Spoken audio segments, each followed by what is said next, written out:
واكتشفنا إنه في أشياء كتير إذا هي بتوصل لمنطقة معينة بمنطقة الشم أو اللي بنسميها الأولفاكتوري بالب، هي بتنقل المواد من النيزل كافيتي للدماغ. فإحنا بهاي الطريقة we bypass البلد برين بارير، وبنحاول إنه كمان ننقل مواد مش بس كيميائية لكن مواد بيولوجية mRNA، بروتينات اللي هي ممكن تكون علاجية مثلا عم نشتغل. يعني ممكن اللقاح يصير بالشم؟ أهلا، هذا فنجان من إذاعة 8 وأنا عبد الرحمن أبو مالح.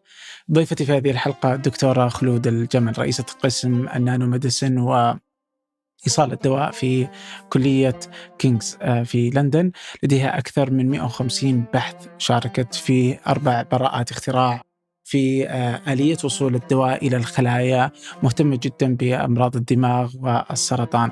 في هذه الحلقة الحديث عن المرض، متى الإنسان يمرض، تاريخ الأمراض الموجودة عندنا، كيف يتفاعل العلاج مع المرض، كيف التقنية اليوم المتخصصة في العلاج وين وصلنا إليه، هل ممكن نقضي على السرطان، الزهايمر، الأمراض المزمنة اللي تعاني منها البشرية. فهذه الحلقة رائعة مهمة لكل من هو مهتم بهذا المجال أو من يعلم أن هناك أحد مهتم فيه أو يعاني منه. قبل أن نبدأ هذه الحلقة، المشاركة الحلقات، تقييمها على آيتونز، هذه من الأشياء اللي تساعدنا حقيقة في 8.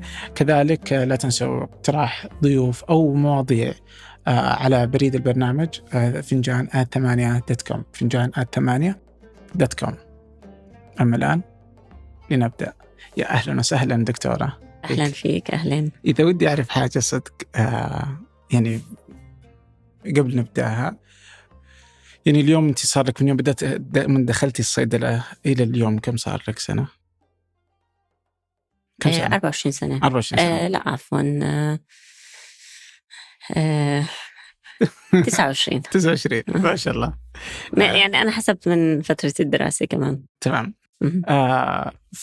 فاليوم أنت تشتغلي في الصيدلة في الأبحاث اللي لها علاقة بالشفاء والأمراض والوصول إليها. فودي أعرف بس إجمالا كيف وش تعلمتي من المرض عن الحياة؟ يعني فيه مثلا نيتشه يقول أن المرض يعطي الحياة معنى، الرافعي كذلك يعني بشكل أو بآخر. ودي أعرف رأيك عن المرض وكيف تعلمتي، يعني شفتي الحياة من جانب آخر. هلأ المرض بيخلينا يعني to value أو نقدر الحياة أكتر. ليه؟ لأنه إحنا دائما we take things for granted، يعني دائما إحنا بناخد كل إشي كأنه هذا طبيعي. أنا بكرة راح أكون صحية وبكرة راح أكون بصحتي وبكرة زي اليوم. المرض يعني صار معي يعني ناس من أصدقائي يعني كيف إنه بيغير حياتك في مراحل. أنت أول شيء تعرف إنه عندك مرض معين، يكون في عندك صدمة،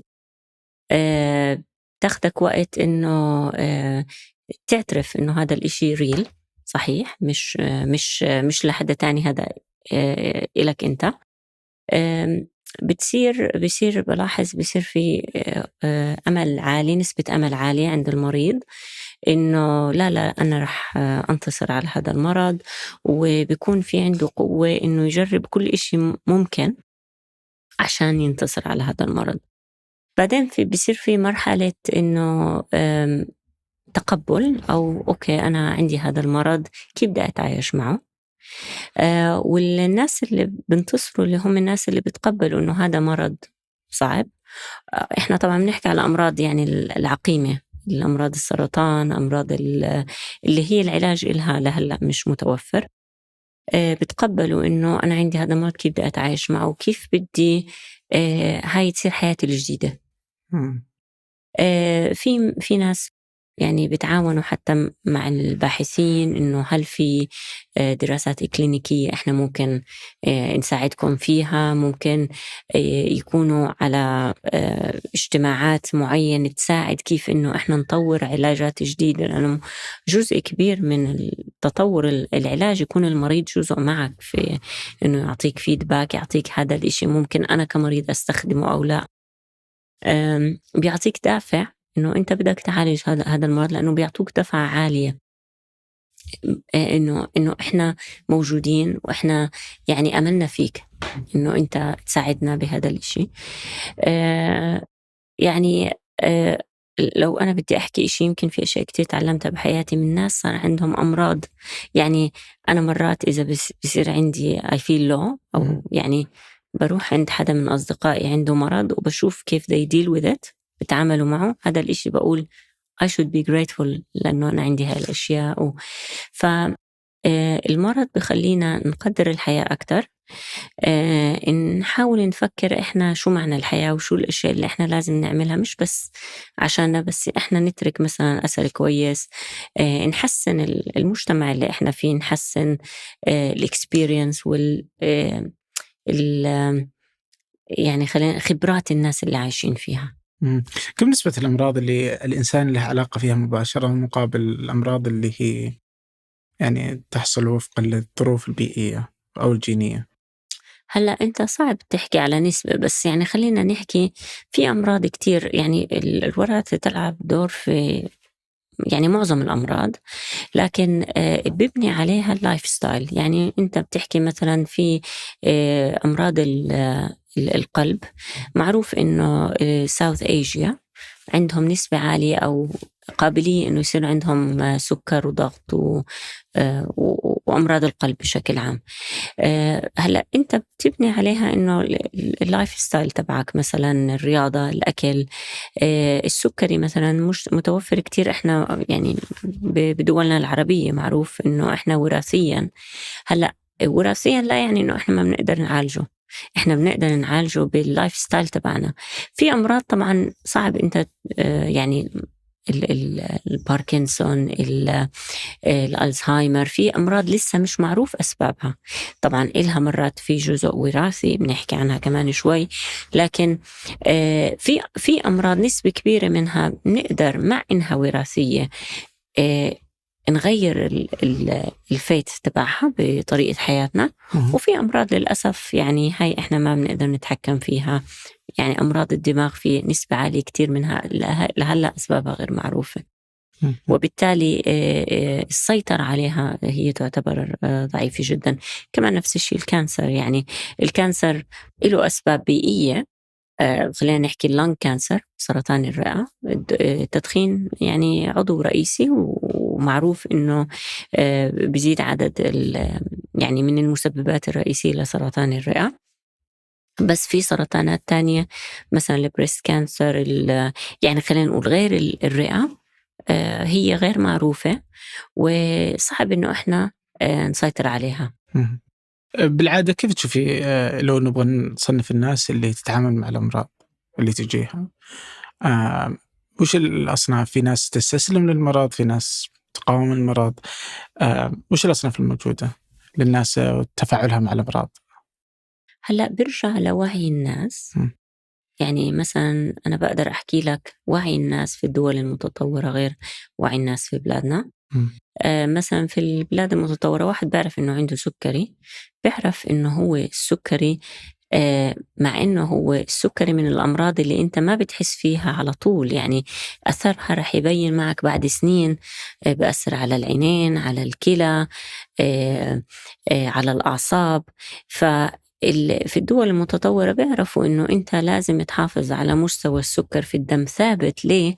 لأنه أنت بعد 20-30 سنة لو ما عملت هيك هاي الأعضاء التانية عندك رح تفشل. كمان بيأثر إذا هذا المرض أثاره واضحة، يعني في أمراض ببين معك على طول، باك بين أنت على طول بتحس في الألم فبتتذكر إنه عندك هذا المرض. في أمراض تانية بتكون هي سايلنت، يعني أنت ما بتحس، يعني هي موجودة بس صعب تتذكر كل يوم إنه أنت عندك هذا المرض. مثل إيش؟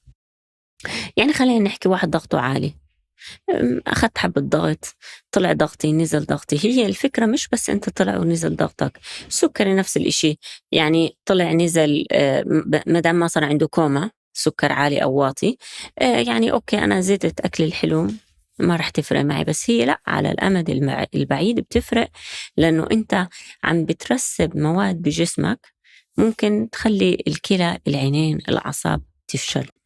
آمم نيجي لأمراض مثلًا، يعني دايمًا أنا باحكي الأمراض اللي هي المخيفة، السرطانات، أمراض الدماغ، أمراض اللي هي الشلل العصبي اللي هي بتأثّر على الlifestyle تبعك، أنت بتصير يعني بدك تتفاعل معها لأنه هي حتأثّر على إنجازاتك اليومية. هاي هي اللي خلّينا نقول الناس بتتفاعل معها أكتر، لأنه يعني هي غيّرت حياتهم بين يوم وليلة. فيعني المرض هو كلمة كبيرة، في أنواع أمراض، في أمراض مزمنة اللي هي يعني أثرها بيبين على الأمد البعيد، يمكن الناس تفاعلها معها بيكون خلينا نقول أقل جدية من الأمراض اللي هي أثرت على اللايف ستايل تبعهم ومنعتهم يمارسوا حياتهم الطبيعية بشكل يومي، والتعليم والثقافة. يعني شو هذا المرض، كيف أنا ممكن مع إنه عندي هذا المرض أنتصر عليه أو أخلي بعد ما أحس بالمضاعفات وبعد 10 سنين يصير عندي تصلب شرايين مثلا يتأخر ل30 سنة. آم، طيب أنت أعطيتي الوعي، أعطيتيه هذه أنه يعتبر شيء مهم بالنسبة للإنسان وتفاعله مع المرض، وأنه في الغرب أكثر منه في الدول العربية. بس إذا أخذنا مثلا سالفة أو موضوع الإيمان، أعتقد أنه يختلف. فأهمية الإيمان لما يؤمن الإنسان مثلا بقضاء الله وقدره وأنه عليه أنه يصبر، مم. هل هذه تفرق مع المرض وتعامله معه، خصوصا الأمراض المزمنة أو الخطيرة مثل السرطان وغيره؟ هلأ يمكن الفرق بين مجتمعنا والعالم الغربي إنه يعني هم عندهم كمان تفاعل مع المرض، يعني ما بيحطوه ممكن بإطار الإيمان، يعني في منهم مؤمنين ولو إنه ديانات مختلفة، وفي منهم بيعتبروه يعني هو جزء من الأدابتيشن، وإنه يعني يعني التفاعل بصورة إيجابية. لكن خلينا نحكي يمكن الأقل انتشارا عندنا اللي هو واحد يعرف إنه عنده مرض وصعب علاجه يقوم بعملية الانتحار. شوي في العالم الغربي هاي مقبولة أكتر، إنه مع إنه في بعض الدول بتمنعه، بس مثلا سويسرا هي الموت الرحيم معروف عندهم، والناس ممكن تروح يعني تنهي حياتها لأنه هي ما بدها تعيش حياة يعني صعبة. هذا يتم في المستشفى؟ هلأ في عندهم جهات معينة في سويسرا وهو قانوني، يعني يسموه الموت الرحيم، بس مش يعني في دول معينة، يعني as far as I know سويسرا هي الوحيدة. في دولنا لأ طبعا هذا الإشي الإيمان بيمنعه، يعني معظم الناس قليل جدا أو شبه منعدم سمعت في حالات مثل هيك. هلأ يعني ممكن إحنا الإيمان هو طبعًا بيساعدنا إنه نعيش معه، بس مش لازم يخلّينا نتجاهل أو نقول كل إشي قضاء الله وقدره وننسى إنه إحنا ممكن we can take care of ourselves. لا لا، بس يعني هل يفرق مع المرض نفسه؟ هلأ بيفرق الواحد المستسلم والواحد اللي عنده أمل؟ طبعًا بيفرق النفسية، يعني أنت جزء كبير من تفاعلك مع المرض وانتصارك هو الناحية النفسية. ليه؟ لأنه الناحية النفسية بتأثر على مناعة جسمنا. يعني هي إلها سبب فسيولوجي، إنه أنا لما تكون وضعي قوي، هلأ أي واحد بيصير ضعيف الإميون سيستم، جسم المناعة عنده بضعف. آه، آه، المناعة اكتشفوا إنها إلها دور في أمراض كتير في جسمنا. فالإيمان خلينا نحكي هو بيساعد إنه إحنا نكون نفسيا أقوياء، وبالتالي جسمنا المناعي بيكون سليم، أو خلينا نحكي أسلم من شخص يعني المورال تبعته واطي كتير، وقدرتنا على مقاومة المرض بتكون أحسن حسب نوع المرض طبعا. فيعني يفرق لو اثنين يأخذون نفس الأدوية في نفس المستشفى مثلا مع نفس الطبيب عنده نفس المرض، واحد نفسيته أفضل من الآخر، بيفرق تفاعل الدواء مع المرض؟ من الشخص هذا للشخص هذا، ولا ما يفرق؟ بفرق. أحكي لك ليش. لأنه لما بيعملوا دراسات على أدوية جديدة دائما بيكون في عندهم جروب، مجموعة بسموها بلاسيبو. يعني هذا الشخص ما أعطوه الدواء، أعطوه حبة. ليه؟ لأنه نفسيا هلأ في معظم القطاعات الدوائية السايكولوجي أو علم النفس جزء مهم من دراسة المرض أو تطبيق نظام أدوية جديد، لأنه نفسيا هو الإنسان فكر أنا أخذت الدواء معناته أنا أحسن، فعشان يلغوا هذا الإفكت بيحطوا البلاسيبو جروب. فطبعا بفرق. يعني أعطيك مثلا مثال تاني، الكانسر. يعني لسه عم نحكي بهذا الإشي امبارح مع طبيبة، إنه بريست كانسر، سرطان الثدي، في عندك أنواع منه. يعني خلينا نحكي 3 أنواع ل4 أنواع حسب نوع المستقبلات في استجابته للهرمونات أنسون. هلأ في مثلا كنا عم نحكي إنه في مجموعة من الناس، هدول مجموعة الناس المفروض إنه يعني هي كلينيشن، مفروض إنهم يعني already عندهم brain mets، يعني انتشر للدماغ، وتوقعوا إنه هدول الناس ماتوا من زمان لكن هم إلى الآن عايشين، فبسموهم هدول fast responder، أو يعني استجابوا للعلاج بصورة أحسن من ناس تانيين، مع إنهم خلينا نحكي من ناحية بروفايل هي مهمة. فبدهم يعملوا دراسة يشوفوا كيف الأجسام المناعية، الخلايا المناعية مختلفة بين كل، شو في اختلافات بين هدول الناس، وهم بيركزوا على الجسم المناعي. فأنت الجسم المناعي في أشياء كتير منه إلها علاقة بالأكل تبعنا، تعرضاتنا للأشياء الانفايرمنتال، النفسية بتلعب دور. الرياضة، هلأ الرياضة مثلا مهمة لأنه وإحنا بنلعب رياضة جسمنا بفرز أشياء بنسميها الإندورفينز، اللي هي بتساعد إنه جسمنا تفانكشن بطريقة سليمة. عم نحكي مثلا على ناس بيكونوا تحت ضغط نفسي، هدول الناس اللي تحت الضغط النفسي في عندهم الغدة اللي بجسمهم تفرز هرمون الكورتيزول. هذا الكورتيزول هو هرمون بيساعدنا إنه إحنا يعني يفرز وإحنا في حالة ستريس، فبيخلي جسمنا مستعد للتهيؤ في حالة الاسترس لفترة بسيطة. يعني أنا عندي امتحان، عندي هلأ بدي أجل اللقاء تبعك ومستعجلة أتأخر عليك، فبصير في عندك أدرينالين رش بتساعدني إنه أتغلب على هاي الفترة اللي هي أنا بدي أوصل لهدف معين عندي. لكن الحالات الاسترس الدائم لو هذا الكورتيزول ضل في جسمنا فترات طويلة بيكون أثره سلبي جدا. فالحالة النفسية سواء كانت إيجابية أم سلبية طبعا وبيأثر على جسمنا المناعي and so on. واحد مثلا إذا كان تحت توتر نفسي ممكن يصير عنده الفلو أسرع. ليه؟ لأنه قوته على محاربة المرض، سواء كان هذا فيروس، سواء كان هذا خلايا سرطانية بدها تعمل سرطان وإنت تقضي عليه، بيأثر.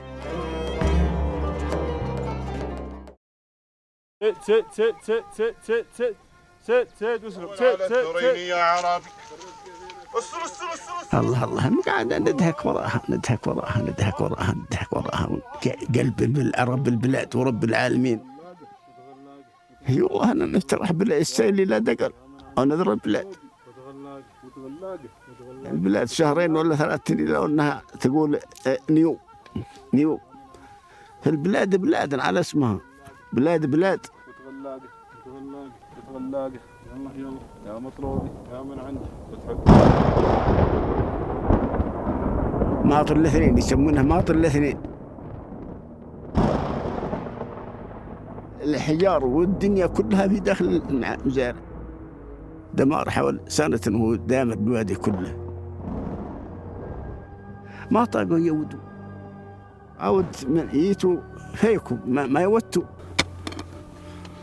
واروح للأمير.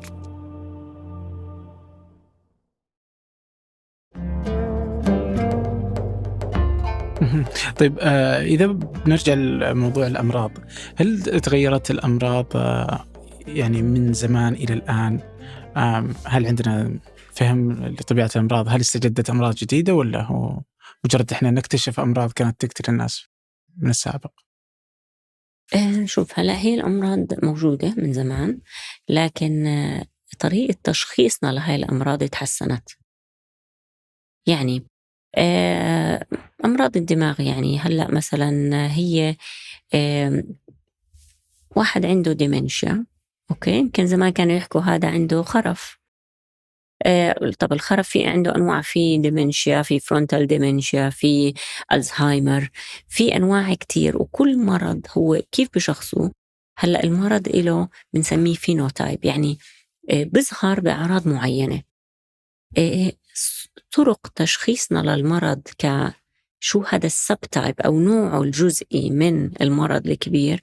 مثلا عم نحكي على أمراض الدماغ بسموها neurodegeneration، يعني الخلايا الدماغية عم بتموت. طب أي خلايا دماغية؟ أي جزء من الدماغ؟ لو أنا أخذت هاي الخلايا الدماغية وشفت إيش أسباب موتها، مثلا هل في بروتين معين موجود، برايون مثلا، أو TDP43، أو حسب نوع التغييرات اللي بهاي الأنسجة بتعطيك نوع معين، أو خلينا نحكي سبتايب من هذا المرض. فإحنا أولا طريقة اكتشافنا وفهمنا للمرض زاد، فصرنا نقدر نميز الأمراض ونعملها كلاسيفيكيشنز أحسن من زمان. هلأ في أمراض يمكن زادت، يعني واحد مثلا عنده كانسر، يمكن زمان هذا يعرفوا إنه هذا عنده سرطان، بس ما يعرفوا إيش نوع السرطان، ما يعرفوا هذا مات يمكن لأنه عنده already انتشر المرض. واحد طول لأنه الخلايا السرطانية عم تنقسم بسرعة أبطأ، لأنه في عندك أنواع حسب سرعة انقسام الخلية السرطانية، بسموه grade 1 2 3، حسب قديش الخلية السرطانية بتنقسم بسرعة معينة. كمان هي قدرتها على الانتشار من محل إلى آخر. فلما بيعملوا classification لنوع من أنواع السرطان، بيحكوا لك هذا grade 1 مثلا سرعة انقسامه بطيئة، هذا stage 1 هو ضل في محله الأصلي، ما انتشر للغدد الليمفاوية المجاورة. stage 2 هو الخلية انتقلت من محل إلى الثاني. stage 3 راحت بعد الغدة الليمفاوية ل عضو آخر and so on. فهي الأمراض إحنا فهمنا زاد للأمراض، وبالتالي كمان قدرتنا على علاجها زادت. هلأ أنت عم تحكي الناس زمان كانوا يموتوا أصغر من هلأ. صحيح. ليه؟ لأنه ما كان في علاجات كتيرة. هلأ عم بيعالجوا الأمراض، وبالتالي اللايف سبان زاد. هلأ هون في الغرب 80 بتلاقيه، و85 و90، وهو عايش. في بلادنا يمكن أقل شوي، يعني بس حتى إذا عندنا أقل كانت قبلها أقل، يعني طبعاً في القرن الماضي كانت يمكن 50، بالخمسينات وبالستينات، الآن صار في السبعينات يعني. صحيح. بس إذا باخذ السرطان مثلا، فهل السرطان مرض جديد لأنه تغيرت طبيعة الحياة، التلوث البيئي، الأكل اللي إحنا ناكله، الشرب اللي نشربه، هذه الأشياء ما كانت موجودة عند أسلافنا؟ لا، غير صحيح، غير صحيح. هلا إذا أنت قدرت يصح لك زيارة في مستشفى جايز، في ميوزيوم بسموه، يعني هو ميوزيوم طبي، وحاطين فيه أعضاء، ويعني بتشوف يعني بتشوف يعني مثلا ماخدين أعضاء من الجسم وحاطينها بفورمالين، يعني مثبتينها. بتشوف إنه يعني التيومرز قدامك، وهاي أنت عم تحكي على أشياء يعني 100 و200 سنة من زمان. فهاي الأشياء موجودة. هلأ هي السرطان، إحنا عم نحكي سرطان هو بيجي نتيجة طفرة، تمام، mutations، طفرة. هلأ يمكن ولا؟ نسبة الطفرات هاي طفرة جينية، طفرة جينية سببها جيني أو بيئي، تمام. يمكن زمان كان نسبتها، هي أكيد بدها تكون، يعني لما أول من وجد الإنسان يعني ما كان في أشياء، خلينا نحكي، ما أنت يعني طبيعي إحنا كنا انخلقنا من يعني آدم وحواء، تمام. فأنت عم تحكي على generations فهاي الميوتيشنز هي بدها تكون اتطورت مع الزمن، فأكيد الأمراض اتطورت مع الزمن.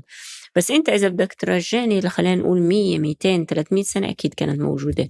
إذا عم نحكي عن ألوفات السنين يمكن كانت بصورة مختلفة، لأنه إحنا ميوتيشنز يمكن إحنا بعد مئات السنين يكون في عندهم أمراض مختلفة. طب هاي الميوتيشنز لما أنت تحكي عن ميوتيشن مع ميوتيشن تخلق ميوتيشنز جديدة. طب هل الحيوانات مثلا عندها سرطان؟ نعم. يس موجودة، يعني موجودة، بس هي الحيوانات قديش بتعيش الحيوانات أشهر؟ فأقل. مثلا الكلاب، يعني هديك اليوم سمعت واحدة بتقول أخذت الكلب تبعها طلع عنده تيومر، يعني موتوه عشان ما يتعذب. فطبعا موجودة كل ما طول العمر الافتراضي للحيوان، سواء كان هذا كلب أو بسة أو يعني هم ما بيعيشوا فترات طويلة، لكن الكلاب مثلا بتعيش فترات منيحة. يس. هل في أمراض اختفت؟ يعني مثلا ما بقدر أجاوبك على هذا، يعني ولا السؤال خطأ يعني. ما هو إذا اختفى يعني إحنا ما بنعرف عنه، صح؟ لا يعني مثلا كان موجود في القرن الماضي. الآن ما عاد البشر ما عاد صارت تستعاني من هذا المرض، مو موجود. يعني عم تحكي مثلا أنت، يعني خلينا نحكي على TB تيوبركلوسيس، يعني هلا كتير يعني قليل، يعني في كان الTB اللي هو بيكون مرض بيصير في الرئة، سببه يعني بكتيري، اختفى. هلا الأمراض خلينا نحكي اللي هي يمكن أنا يعني بفترض هون اللي سببها بكتيري أو فيروسي، أو هي حتختفي لما يختفي الفيروس. بس إذا عم نحكي على أمراض بتنتج بجسمنا لأسباب معينة، يعني هاي هي مش infectious، مش تنتقل من شخص إلى آخر، فبتخيل إنه يعني صعب إنه تلغيها. يعني أنت بتلغي الأمراض اللي هي سببها انتقال فيروس من جسم إلى آخر، قضيت على الفيروس انتقل المرض. لكن الأمراض اللي سببها من جسمنا إحنا كيف بدك تلغيها؟ ما هو كل إنسان يعني هو ما بنقسم عشان يعمل إنسان تاني، هو وجيناته. صحيح. طيب يوم تتكلم عن الفيروسات فودي بس أعرج على كورونا بسالفة واحدة بسيطة. هل تتوقعي أنه الناس زاد وعيها واهتمامها بالعلم والمعرفة والطب وإيمانها فيه أكثر بعد كورونا ولا صار العكس؟ في عندك الجهتين، يعني في ناس اللي ما بيأمنوا بالفاكسينات مثلا الأنتي فاكس، لا هدول بالعكس روجوا الصورة اللي خلينا نحكي الخاطئة عن العلم، وإنه إحنا بدنا نغير جينات الإنسان. لكن خلينا نحكي الغالبية الناس اللي هم يعني بيأمنوا بالعلم. هلأ يعني شوف، هي الكورونا ورجتنا، يعني هي الأشياء حتى علاجات الكورونا هي يعني الفاكسينات هاي اللي عملوها والmRNA هي مش إشي جديد. يعني إحنا مثلا شغالين بهدول الجزيئات الليبيد نانو بارتيكلز من زمان، لكن هي ورجت إنه هاي الأشياء ممكن إحنا نستخدمها بصورة مفيدة لمرض معين. بس إنها جديدة تعتبر إذا أخذنا الmRNA. هو يستخدم للكانسر من زمان، ما استخدم تجاريا بعد، كان هذا أول مرة يستخدمونه تجاريا. صحيح. كأبروفت يعني خلينا نقول emergency approval. يعني هم وافقوا عليه بصورة يعني استثنائية عشان هذا المرض. هلأ هو بورجيك إنه الساينس هو باورفول، يعني هو موجود وإحنا بنقدر نستخدمه. بس طبعا في جوانب، يعني أنت عم تحكي على دواء جديد لازم تتأكد من أمان الدواء، يمر في مراحل معينة عشان تتأكد إنه هذا الدواء صح بيعالج بس ما بيعمل لي أمراض تانية. فهي الكورونا بتهيألي زادت وعي الناس إنهم يمكن هم صاروا عشان في أشياء جديدة بدها تفوت جسمهم، صاروا يقرأوا أكتر عن التقنيات الجديدة ويحاولوا يفهموا كيف هاي التقنيات بتشتغل. يعني زاد الوعي عند الناس أكيد بتقنيات هي ما كانت موجودة وهم كانوا حابين يتعرفوا عليها بصورة أكتر. تمام. فالآن ودي أدخل العلاج. اليوم متى مفترض الإنسان إذا نبغى نتكلم عن العلاج، متى المفترض الإنسان يأخذ علاج ومتى يقاوم؟ يجي في بالي العلاج بشكل يومي مثلا زي البنادول ولا غيرها اللي مسكنات الصداع. في ناس تجي تقول لا والله أنا أبغى إذا أخذت دواء بشكل مستمر أول ما صدعت أخذ الدواء هذا يضرني على المدى البعيد. وفي ناس تقول المفترض أنك أنت تقاوم بعدين تأخذ الدواء فيصير هو الحل الأخير. فمتى يكون الحل الأول متى يكون الحل الأخير؟ very good point. هلأ كمان هذا بيرجعني شوي عن فرق بين المجتمع الغربي والمجتمع العربي. يعني عندنا مثلا واحد شوي صار عنده حلقه وجعه أنتيبيوتيك على طول. هون يعني يمكن تقعد شهرين وانت بدك أنتيبيوتيك والدكتور يحكي لك لا ما بدك أنتيبيوتيك. يعني ليه؟ لأنه المضادات الحيوية هي كثرة استخدامها سيء. لأنه أنت لما تستخدم مضاد حيوي أنت سواء عندك التهاب بكتيري، ممكن نحكي شوي كمان عن هاي لأنها نقطة مهمة. هلأ مش كل الأنواع الالتهابات التنفسية هي بكتيرية، هي بتكون غالبيتها فيروس. ولو سببها فيروسي الأنتيبيوتيك ما بيساعدك أو المضاد الحيوي. بالعكس شو اللي بيصير إحنا البكتيريا بجسمنا بتتعود على هذا المضاد الحيوي وبيصير عندها مقاومة. يعني هي البكتيريا ذكية كتير، بتصير تغير الDNA تبعها بحيث إنه المرة الجاية هذا الأنتيبيوتيك ما يعالجها. وبالتالي أنت الأنتيبيوتيكس الموجودة خليتها غير فعالة. فبيجي الجنريشن الجديد عنده بكتيريا نوع معينة، أنت عم تعطيه البنسلينات السيفالوسبورينات كلها هاي بطلت تشتغل معه لأنه الأجيال اللي قبلهم استخدموها بصورة غير صحيحة وبالتالي بطلت تفيدهم. فمهم جدا إنه مش أي حدا صار معه التهاب يعني في مثلا بنحكي دائما هلا أنت عندك حتى الفيروس بسببه دائما في حرارة عالية بيكون بنتأكد هل أنت عندك إفرازات، هاي الإفرازات لونها أصفر أخضر، إذا تغير اللون معناته في بكتيريا، إذا هي اللون لسه أبيض أو كلرلس شفاف يعني أنت ما عندك التهاب بكتيري. فلازم شوي ويعني هاي إنه بدي أروح على الصيدلية وأعطيني بنسلين يعني حرام. يعني في مسيوز لهاي الأدوية. الحين صار ممنوع بس يعني هو لا يزال على الأطباء بالصيدليات موجودة. يعني لو أنت بدك أنتيبيوتيك لازم وصفة طبية. أوكي إذن الأطباء يعني نحكي كمان على دول مختلفة وقوانين مختلفة، لكن الدكاترة كمان لازم ينتبهوا لهاي النقطة.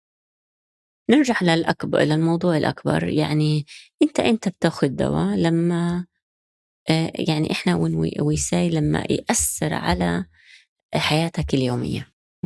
يعني أنا عندي صداع وقادر شوي أتحمله. هلأ أنت الصداع إحنا عم نحكي الباراسيتامول هو دواء آمن وما بضر يعني إلا إذا واحد عنده أمراض في الكبد. يعني الباراسيتامول هو من الأدوية اللي بنحكي إنه عنه very safe. اللي هذه الشيء المسكنات دواء الصداع. اوكي هذا يعني إن عندك انت صداع يعني ما في داعي انه انت يعني تسافر او تعذب حالك، خذ الباراسيتامول. نيجي بنحكي على طب انا بزبط معي البنادول او الباراسيتامول، مش مضطر اخذ بروفين او نابروكسين او دواء اقوى. ليه؟ لانه هلا انت ادويه المسكنات في انواع منها. في الباراسيتامول اللي هو بس بخفض الحراره وبخفض الألم، بس هو ما بيأثر على الالتهابات. أنا عندي ألم شوي أقوى، عندي ألم في رقبتي في ظهري الأنكل تبع المفصل بوجعني، باراسيتامول ما بنفع. ليه؟ لأنه أنت بدك كمان دواء مضاد التهاب. فعم نحكي على أدوية تانية، عم نحكي على البروفين، عم نحكي على الفولترين، عم نحكي على النابروكسين. هلأ هاي أدوية أقوى شوي لكن تأثر على المعدة، تأثر على الكلى. واحد عنده أمراض قلب ما بصير ياخدها بصورة مزمنة. فاللي بده ياخدها لفترة بسيطة لسبب معين، يتأكد إنه هو ما عنده أمراض قلب. مثلا أخدها لفترة عنده يعني معدة شوي تعبانة بده ياخد معه أدوية ضد الحموضة. فيعني خلينا نقول يعني هي بتصير أقوى شوي بتاخدها إذا في داعي، وبدك باستشارة الطبيب مش أخدتها أنت مرة وأسبوع أنا بضلني أخدها طول عمري. هل أنا في حاجة لأني أضلني أخد هذا الدواء أم لا؟ نيجي على مثلا أشياء تانية. الأمراض المزمنة لازم يأخد الدواء، مش لازم يترك الدواء. يعني أنت واحد عنده ضغط، عنده سكري، عنده قلب، عنده باركنسون، هاي الأدوية مش لازم توقفها. ليه؟ لأنه أنت مش عم تحكي على مرض أكيوت أو عارض، عم تحكي على مرض مزمن العلاج فيه مهم جدا. بس مش لازم، خلينا نحكي بنسميها اوفر ميديكيت، يعني لازم تاخد العلاج الصح اللي هو بيكون بعد التشخيص الصح. واحنا للأسف مرات بيكون عندنا تشخيص مش صح، فبروح الطبيب يعطيك أدوية تغطي كل البوسيبيتي عشان تقول عنه هذا الدكتور شاطر. أنا راح عند الألم بس هو أعطاك أدوية يمكن أنت مش بحاجة إلها. فالتشخيص الصحيح مهم جدا. بس كيف أعرف أن هذا التشخيص صحيح؟ إني أروح عند أكثر من دكتور ولا؟ يعني هذا لا، يعني كمان تروح أنت أكتر من دكتور، يعني بالنهاية رح المفروض إنه الواحد تستيك لو يعني لطبيب واحد. بس يعني هاي بترجع بالنهاية أمانة علمية. طيب الآن لما نقول إنه الناس ما تأخذ بالنسبة للصداع، أحس إن اللي الدافع عندهم اللي من فريق لا تأخذ دواء إنك لما تخلي جسمك يقاوم الصداع ولا يقاوم أي الأشياء هذه، إنك تزيد مناعة الجسم، إنك تعود الجسم على إنه يقدر يعالج نفسه بنفسه، وإنك لما تعود نفسك على الأدوية إنه خلاص أي شيء بيصير إنه مناعتك تضعف، إنك تصير أنت رهينة الأدوية. هل هذه الافتراض صحيح؟ مش كل الأدوية بيعتمد عليها الجسم. تمام. هلأ أنت عم تحكي مثلا، خلينا نحكي على التهاب يعني أنا مفصلي بوجعني. أوكي، طيب أنا مفصلي بوجعني، بدي أخذ مسكن ألم، أو هو مش بس مسكن ألم، هو بقلل الالتهاب. ليه؟ لأنه أنا إذا ما قللت الالتهاب شو بده يصير؟ بده يصير عندي الخلايا المناعية زادت. خلايا المناعية عم تفرز أشياء بنسميها سايتوكاينز، بتزيد لي الالتهاب في المنطقة. ممكن تبلش تموت بعض الغضاريف مثلا يعني. فأنت مش من مصلحتك تخلي الالتهاب موجود، بدك تعالجه. مش معناته أنه هذا الدواء أنا تعودت عليه، بس في أدوية لا، الجسم بتعود عليها وبنسميها ممكن تعمل addiction، إدمان. يعني أنا مش لازم حتى أتركها مرة واحدة. فإحنا بنعرف إيش الأدوية اللي ممكن يصير عليها إدمان، أو في الأدوية اللي بقول لك ما تتركها مرة واحدة، تتركها شوي شوي. مثل يعني مثلا واحد أخذ دواء قلب نوع معين بنسميهم البيتا بلوكرز، بدك توقفه، بقول لك ما توقفه مرة واحدة، لازم توقفه شوي شوي. ليه؟ لأنه القلب بيكون يتعود على هاي المستقبلات إنه يمنعها، ولما أنت توقفه بصير في زي شوك عليه. فيعني معروف الأدوية اللي هي لازم تنترك شوي شوي. مضادات الحيوية لازم تاخدها بموعد مناسب وتخلص الكورس العلاج، لأنه لو ما عملت هيك بصير كمان في ريزيستنس أعلى وبيصير في ريلابس. ودي أعرف ليش، لأن دائما هذه النقطة يقولون إنه إذا بدأت تأخذ مضادات حيوية إنك لازم تخلصها حتى لو شفيت. أوكي، هلأ أنت بدك تقضي على البكتيريا بصورة تامة. أنت مثلا هي البكتيريا بتكون في حالة نمو، أنت بتعطيها المضاد الحيوي، بدها محسوب هو إنه بده ينعطالها مثلا 7 أيام أو 5 أيام عشان تقضي على هاي البكتيريا كاملة. لو أنت ما موتها وخليتها بنص الفترة أنت يعني وقفت الدواء، هاي البكتيريا صارت متعودة على المضاد الحيوي هذا، وبتصير بتقدر تغير بجيناتها بحيث انها يعني تؤدي للريزيستنس او مقاومة البكتيريا. فانت بدك بالعكس تنهيها تماما من الجسم بحيث انه تمنع الريزيستنس اللي احنا حكينا عليه.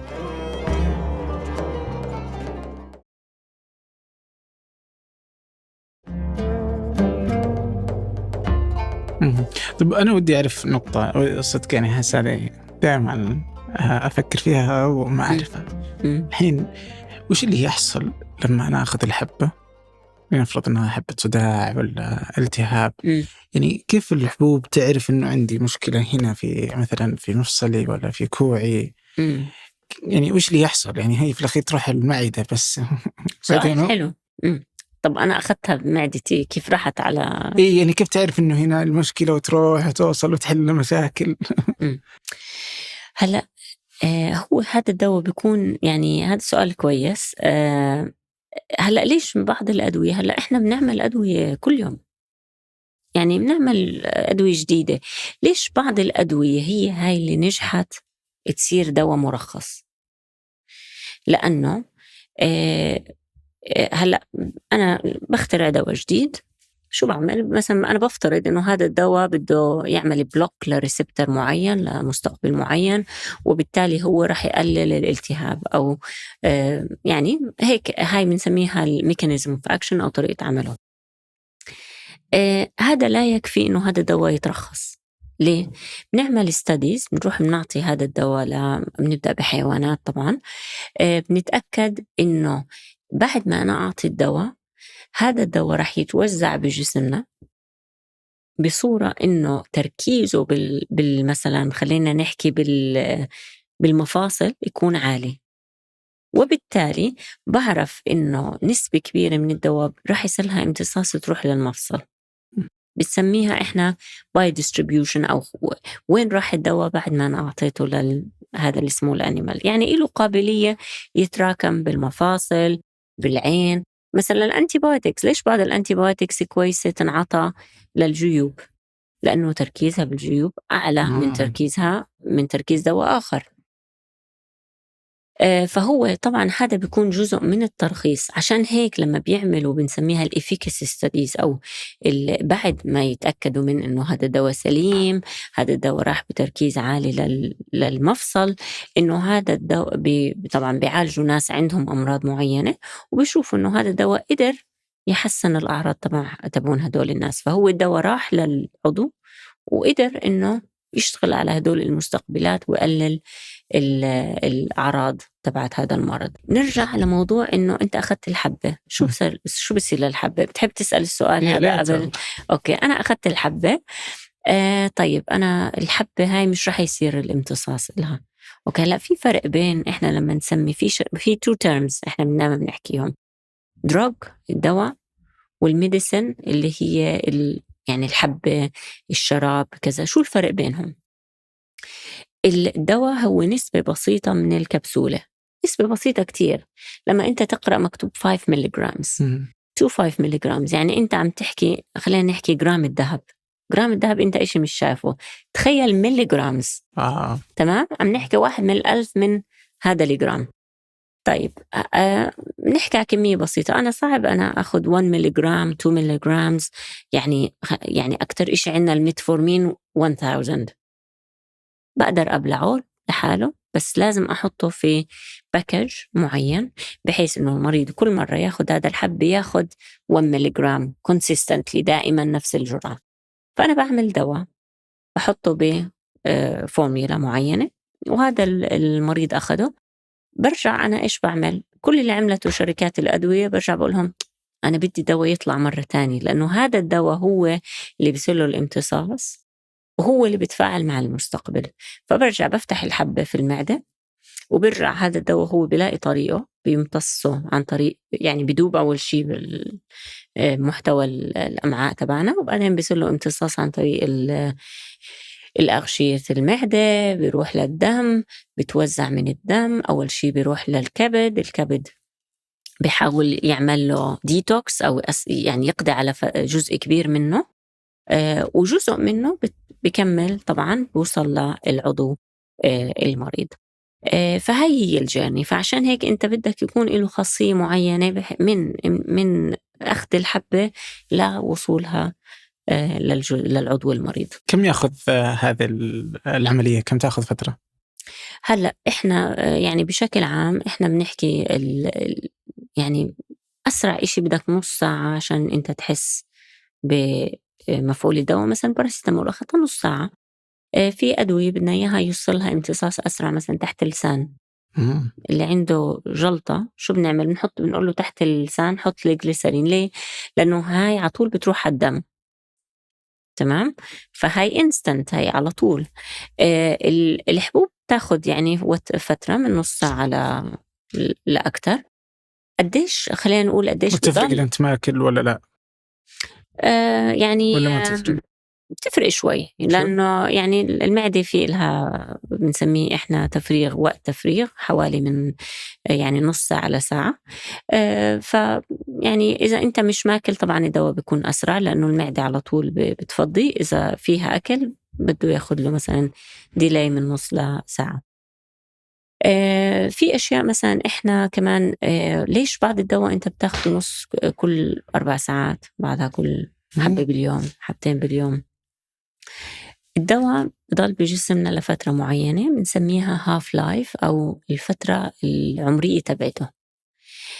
شو الفترة العمرية الهاف لايف؟ يعني قديش الوقت اللي بياخده الدواء عشان يقل تركيزه للنص. تمام؟ فأنا بدي تركيز معين بالدم. ممكن نقول الهاف لايف تبعته 12 ساعة، يعني بعد 12 ساعة قل تركيزه للنص. هل هذا التركيز للنص بفيدني أو لا؟ ممكن إحنا في عنا إشي بنسميه therapeutic window، يعني هي تركيز العالي تركيز الواطي اللي أنا بدي الدواء يضل بهاي الويندو. إذا طلع بيصير سام، إذا قل بيصير ineffective أو مش فعال. فأنا بدي هذا الدواء يضل بالمستوى تبعي اللي هو بهاي الثيرابيوتيك ويندو. فأنا إذا عارفة إنه بحسب الهاف لايف قديش للدواء، وبعرف قديش أنا لازم كل كم ساعة أعطيه عشان ما يقل تركيز الدواء عن هاي الفترة، لأنه غير هيك ما بيشتغل بالصورة السليمة. فكثرة يعني إذا أخذت الدواء في وتيرة أسرع مما ينبغي تتحول إلى مادة سامة؟ أكيد. ليه؟ لأنه أنت بتطلع عن الثيرابيوتيك ويندو تبعتك. فإذا بقول لك خد الدواء كل 12 ساعة، هو محسوب إنه أنت خلال 12 ساعة الدواء رح يقل تركيزه، فأنت بعد 12 ساعة لازم ترجع تاخده عشان يضل بهذا المستوى. إذا أنا باخده كتير شو بده يطلع؟ بده يطلع كتير. مزبوط. نفس الشيء عشان أكسلها صح. طيب عشان أقتل البكتيريا صح، يعني خلاص أو أدمرها الآن. هلأ بنحكي على البكتيريا، بس بنحكي كمان على أمراض تانية. صحيح؟ صحيح. بالذات بالمضادات الحيوية. ليش مهمة؟ لأنه أنت كمان إذا ما أخذته في وقته بصير في fluctuation، فالبكتيريا بتستغل الفترة اللي هي التركيز ما كان عالي فيها enough وبتتكاثر. يفرق تجاوب الإنسان من جسم من شخص لشخص للأدوية؟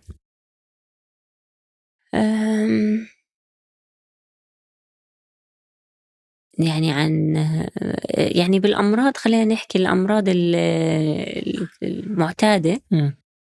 يعني الضغط السكري لا، يعني هي معروف. ليه؟ لأنه معروف إنه كل هدول الناس عندهم هاي المستقبلات وطريقة الامتصاص. طبعا لما يعملوا دراسات هم أصلا عملوها على دراسات بعدد معين من الناس مختلفين وراثيا، إقليميا، نساء ورجال. فيعني هو يعني يمكن اللي بيفرق اللي أنا بحكي لك عليه الكانسر، لأنه الكانسر كمان إحنا لسه مش عارفين. في بعض الناس بيستجيبوا أحسن من الناس. ليه؟ لأنه الكانسر هو يعني أنت ما بتحكي بريست كانسر وبتاخد أنسجة من شخص لآخر، هي مش نفس الشيء. لما دائما بيعملوا هيستولوجي، يعني بيشوفوا إيش مثلا البروتينات الموجودة، بحددوا على أساسها أنه هذا الشخص رح يستجيب للكيمو، رح يستجيب للراديو، للعلاج الهرموني البيولوجي and so on. فهي الكانسر شوي يعني صعب أنت تعمم، ودائما هم بيقولوا إحنا يعني بنعطي الجرعات المعينة، عشان هيك مرات بغيروا الأدوية. طيب بالنسبة الآن الأدوية بشكلها الحالي، ونتكلم عن الأمراض الاعتيادية اللي تجي للناس بشكل بآخر خلاف المزمنة. يعني بعض المرات لما تروح مستشفى يعطيك الطبيب يعني 4 أدوية. أوكي. اللي تختلف بناء على وش اللي عندك، بس لكل دواء آثار جانبية. أوكي. بس الحين لما أنا أخذ هذا الدواء مع هذا الدواء مع هذا الدواء، لكل واحد آثار جانبية. طيب هم الثلاثة مع بعض في جسمي ممكن أنها تصير آثار جانبية ما حد يعرفها، لأن أول مرة تجربونها علي، صح عليه؟ طيب هلأ في إشي إحنا بنسميه drug interaction، يعني دواء ممكن يتفاعل مع دواء معين، معروف إنه مثلا أنت مستحيل تعطي هذا الدواء مع هذا الدواء لأنه بيصير في عندك serious interactions.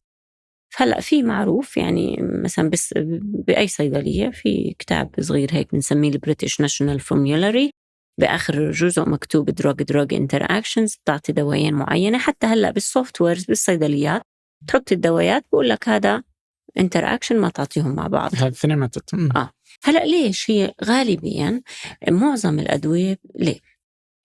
يعني طبعا في exceptions، لكن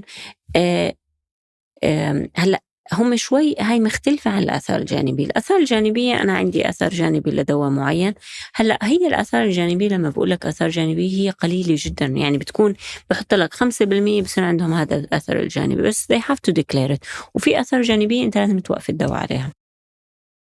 لما بنحكي على التفاعلات بين الأدوية، هلأ إحنا الأدوية معظمها بصير لها تكسير يا بالكبد يا بصير لها بتخلص منها الجسم عن طريق الكلية. واحدة من التنين، يا الكبد يا الكلية. تيجي أنت واحد مريض بدك تعطيه الأدوية، معروف إنه هذا الدواء بيطرحه الجسم عن طريق الليفر، بيتأكدوا شو الليفر فانكشن تبعه، هل الكبد عنده شغال كويس. اللي عندهم أمراض كلى إذا معروف الأدوية تطرح عن طريق الكلية بيشوفوا، بنسميها الليفر فانكشن، بيشوفوا نسبة الكرياتينين في الدم، هل هذا عنده الكلية شغالة كتير منيح، أبطأ، سيئة and so on. ومرات بيعملوا adjustment للدواء للجرعة، يعني بغيروها مثلا بيقللوها على حسب هو وظيفة الكلية تبعته. هلأ بالذات للكبد بعض الأدوية المعروفة هي بتقلل إنزيمات الكبد. طب أنا شو بيصير لما قللت إنزيمات الكبد؟ لو أنا أخذت دواء تاني بتكسر بالكبد، رح يزيد تركيز الدواء بجسمي لما أنا باخد الدواء هذا المهبط لإنزيمات الكبد. فشو بقول لك مثلا قلل جرعة الدواء التاني. هي مثلا خلينا نقول هذا السيمفاستاتين دواء الكوليسترول، معروف إنه هو بقلل السيتوكروم B450 الموجود في الكبد، وبالتالي معروف إنه إذا أنت بتاخد أدوية زي مثلا ديجوكسن، هذا دواء القلب اللي هو كتير الويندو تبعته قليلة. هلأ الأدوية الويندو تبعتها اللي حكينا عالية هدول سيف، الويندو الصغيرة يعني أي تأثير بصير دواء توكسيك. مثلا هذا الديجوكسن إذا تغير تركيزه ممكن لا سمح الله الواحد يصير عنده توقف القلب cardiac arrest.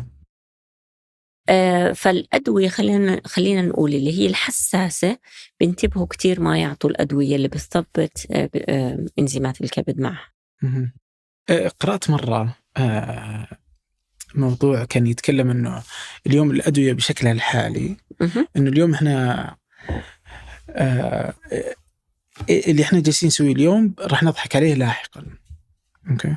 فاللي مفترض أن يصير واللي اليوم التقنيات جالسة تتطور علشان تخلي الأدوية تكون بهذا الشكل، اللي هو إنه الدواء يصنع لكل شخص لكل حالة. فإنه نقدر نسوي لأنه مسألة إني أنا أسوي علاج واحد يناسب الملايين كلهم باختلاف البيئة والمكان والشكل والجينات، وإنه هذا أصلا حل غير يعني غير فعال كفاية. فهل ممكن نوصل إنه نصنع أدوية لكل شخص؟ يعني أنت عم تحكي على البيرسوناليزد ميديسن، يعني هي إنه كل شخص له هلأ إنه هاي الأدوية اللي إحنا عملناها تروح يعني حكي شوي خيالي، لأنه يعني الأدوية شغالة يعني هلأ في أمراض جديدة إحنا لسه ما لها علاج. تمام. هلأ في إشي بسموه بولي فارماسي، إنه أنت الشخص هو بياخد أدوية كتيرة، وانت يعني ايديلي شو بدك تعمل؟ بدك تعطيه حبة، وهاي الحبة يكون فيها هو بياخد 10 أدوية. انت عندك يكون آلة طابعة بسموها 3D برينتر أو 4D برينتر، تحط مثلا أنت بدك 5 ملغرام من هذا الدواء مع هذا الدواء، تكبس الحبة ويكون فيها كل هاي الأدوية. تمام. هاي يعني تكنولوجي موجودة، في يعني ناس شغالين عليها، إنه بيسموها 3D printed particles، بدل ما الشركات تطبع.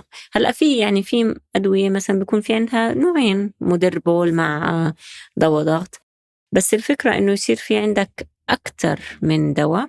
يجي مثلا يكون في عندك أنت سنسر، هذا السنسر يقول لك نسبة السكر عندك هالقد، ضغطك هالقد، فأنت اليوم بدك 5 ملغرام من هذا الدواء، الآلة الطابعة تعمل لك طبع لهاي الكميات وتعمل لك إياها.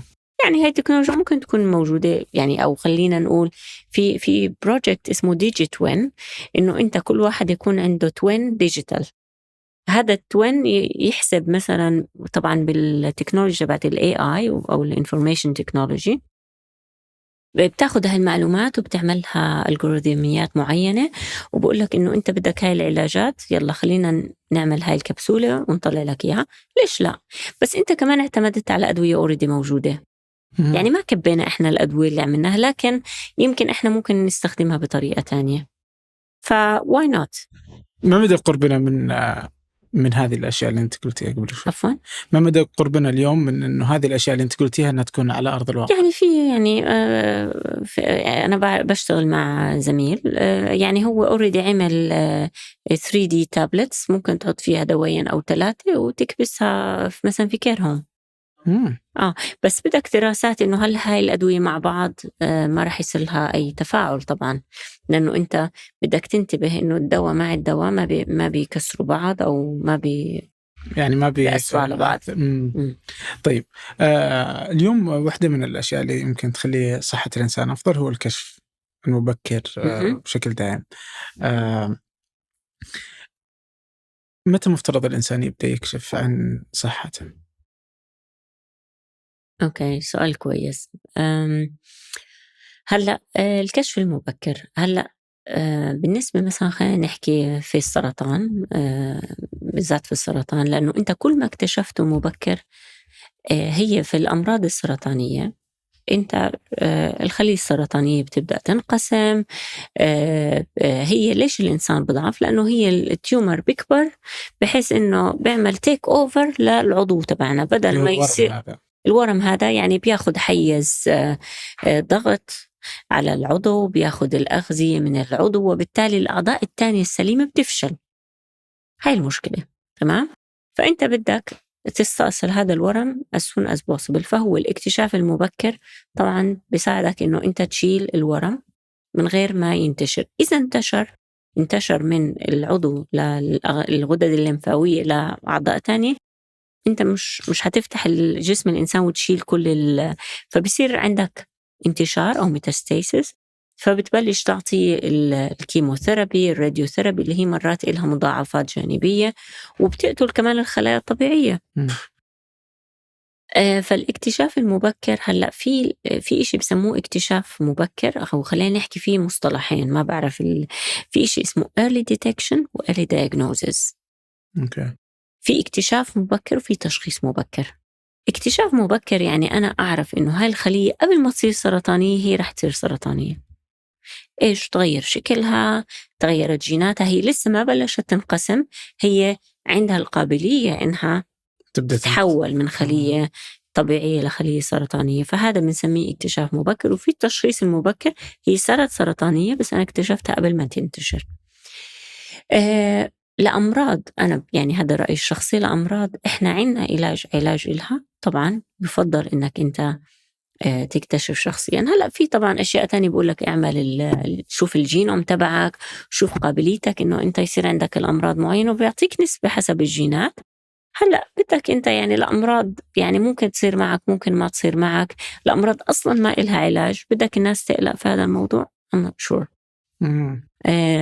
فيعني بيعتمد على هذا المرض. لكن definitely هلأ يعني في الغرب في يعني خلينا نحكي توجه كبير إنه early detection and diagnosis. كيف أنا بقدر قبل ما المرض يستفحل، لأنه إحنا مش كل الأمراض عنا علاج لها. هل أنا بقدر أعرف إمتى هذا الإنسان بده يصير عنده المرض، وهل في طريقة إنه أنا ممكن أمنع هذا المرض أو أحطه تحت المونيتورينج. أنا بعرف هذا الإنسان عنده قابلية يصير عنده بنكرياتيك كانسر، من الأمراض اللي هي صعب كتير إنه تتشخص. دائما بتتشخص بستيج 4، بيكون already انتشر المرض عندك. لو أنا اكتشفت أنا بقدر كسيرجن أشيل الأغشية السرطانية، بينما إذا أنا بستنى وبكون انتشر في كل بطن المريض ما بقدر أنا أقيم كل التيشوز السرطانية.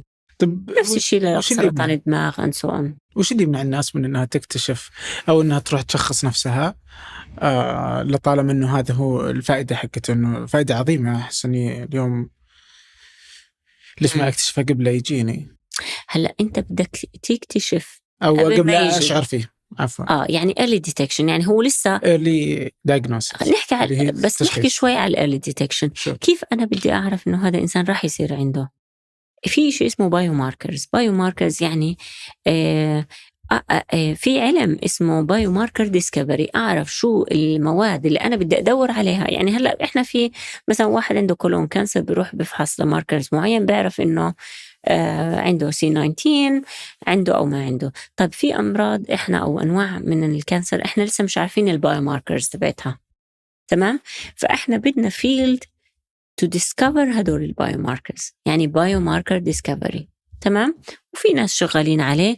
طب أنا كيف أنا بعرف؟ بدي طبعا أجيب عدد كبير من المرضى وأخذ يعني الدم تبعهم يعني circulating tissues خلينا نحكي، ونشوف بالبايو انفورماتكس هل في تشابه بين هدول الناس. طب في مين البروتينات اللي هي متشابهة منهم، فأنا بكتشف بايو ماركرز جديدة. أوكي. نيجي إنه أنا أكتشف المرض مبكر، تمام؟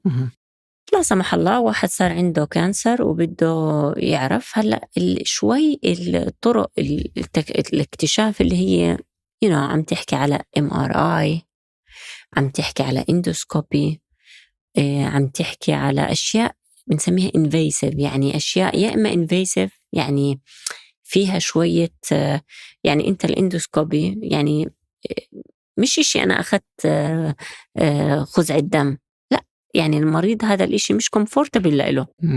او مثلا واحد بدك تعمل له بيت سكان اللي هو تصوير اشعاعي، انت عم بتعرضه لنسبة كبيرة من الاشعاعات، هاي لحالها ممكن تعمل له كانسر. ف يعني بدك تحدد، يعني مش معقول كل واحد كل شهر يعمل MRI او، فبدك تشوف مين الناس اللي عندهم ريسك عالي، قابلية كبيرة يصير عندهم هذا المرض. ممكن تقول مثلا أنت كل 6 أشهر أنا بدي أفحص لك. فبدنا تقنيات جديدة بحيث إنه نعمل هذا early detection أو early diagnosis بطريقة non-invasive، بطريقة سهلة.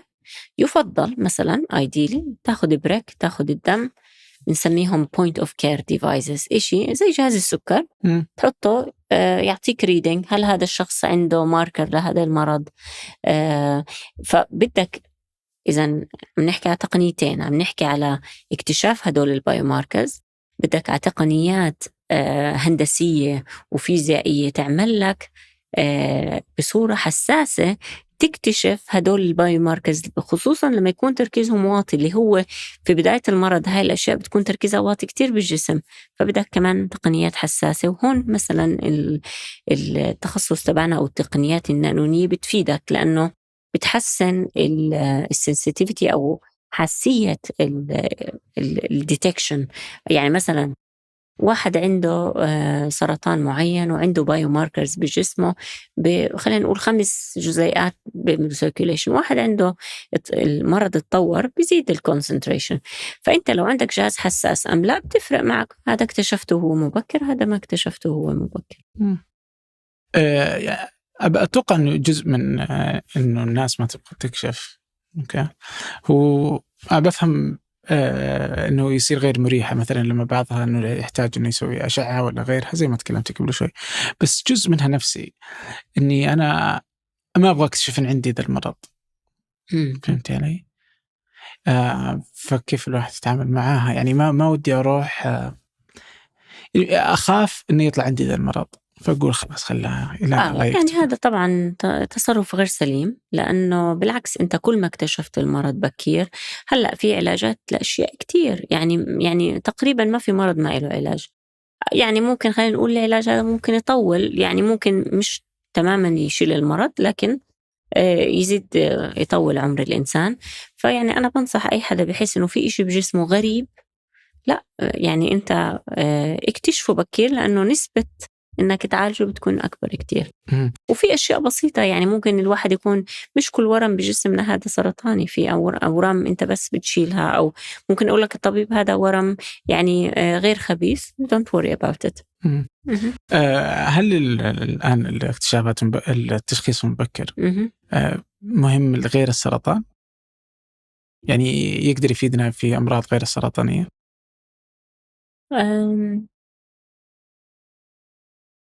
هلأ يعني أنا أوكي، يعني عم نحكي إحنا في الأمراض بشكل عام، عم نحكي يعني نسبة كبيرة من الأمراض هي عضلية، قلب وأوعية. أمراض الدماغ يعني إحنا هلأ كمان، لأنه أمراض الدماغ هي عم بتزيد تقريبا ما إلها علاج.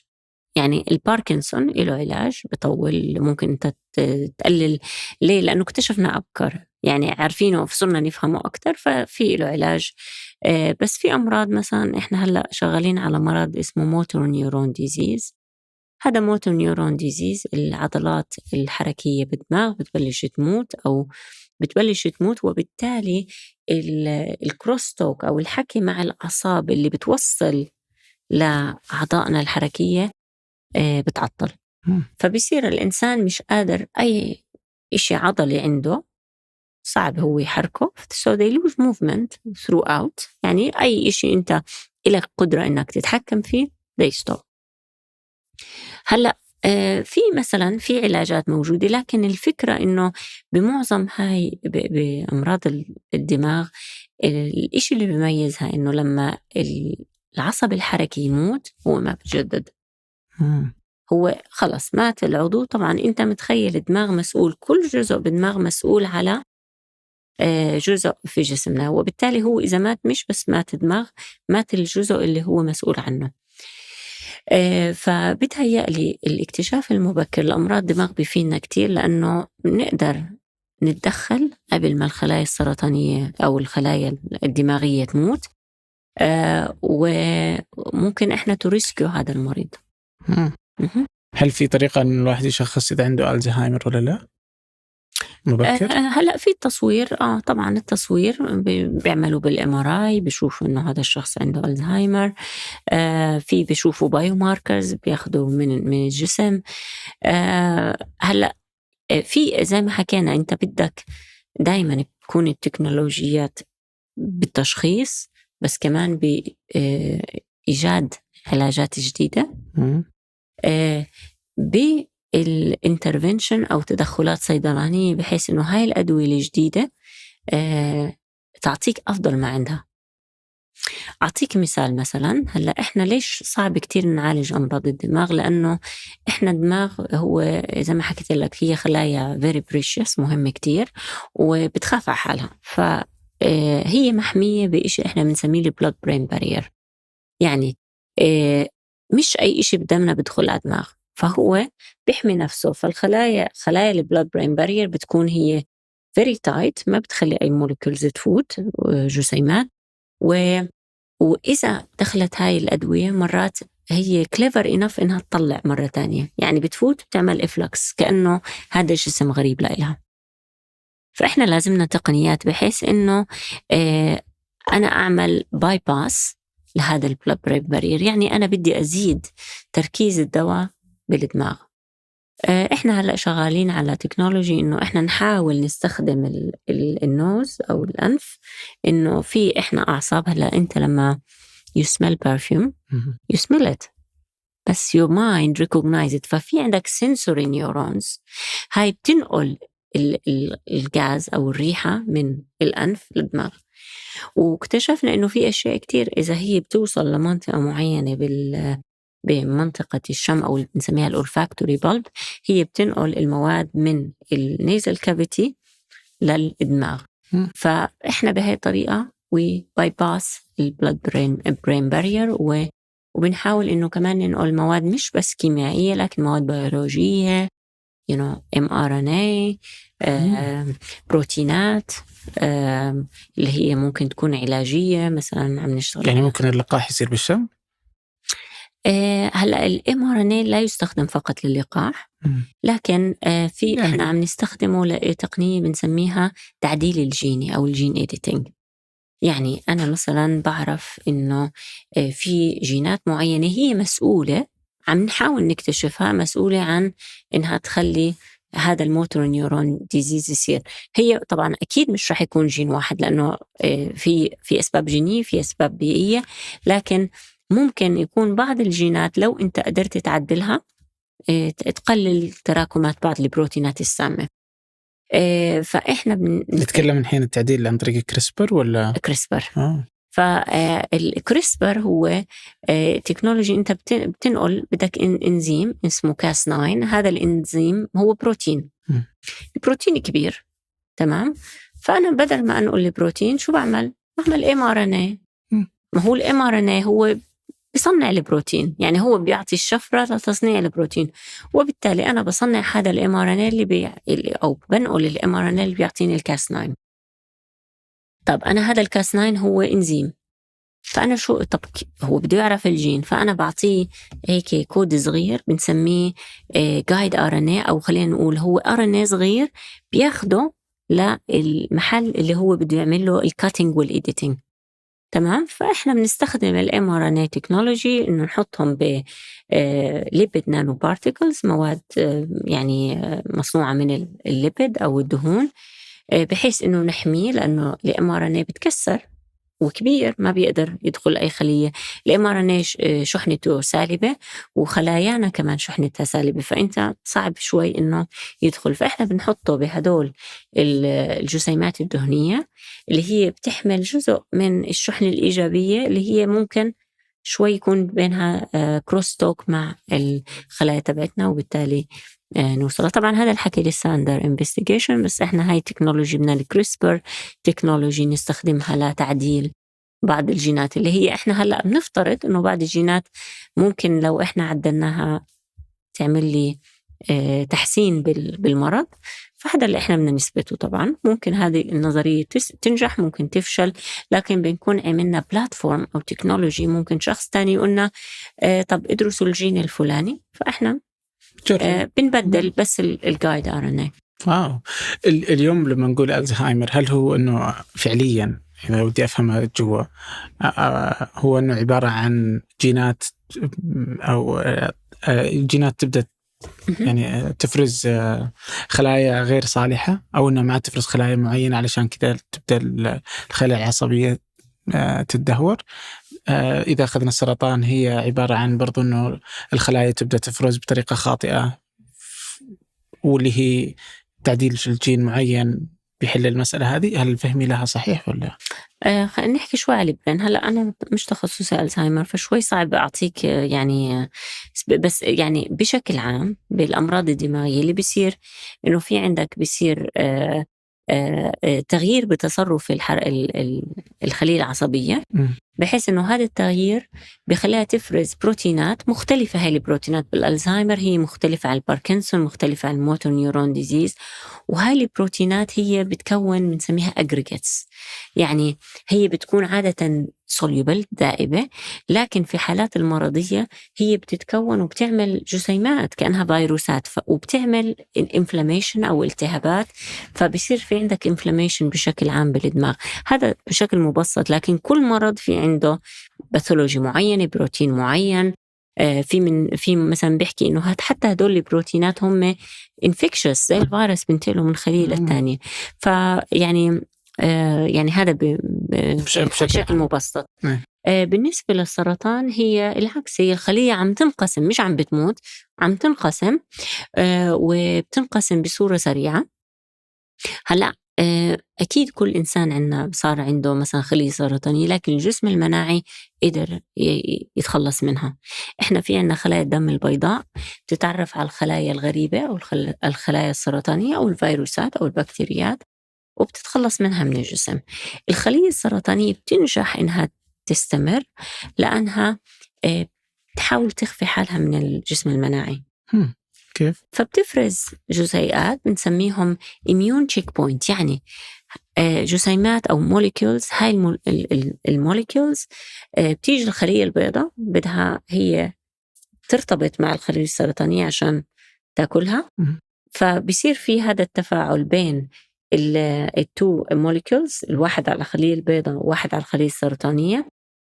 it stops الactivation تبع الخلية البيضاء، وبالتالي هي بتستسلم وما تعمل كليرنس الخلية السرطانية. ففي من يعني هلا تقريبا من كم سنة نوبل برايز وينر اكتشف 2 molecules من هدول الموجودين على الخلية السرطانية والخلايا بنسميهم antigen presenting cells، يعني الخلايا المناعية، اللي هم مسؤولين، أو هي اكتشف فاميلي من الموليكولز مش بس واحد، اللي هم مسؤولين على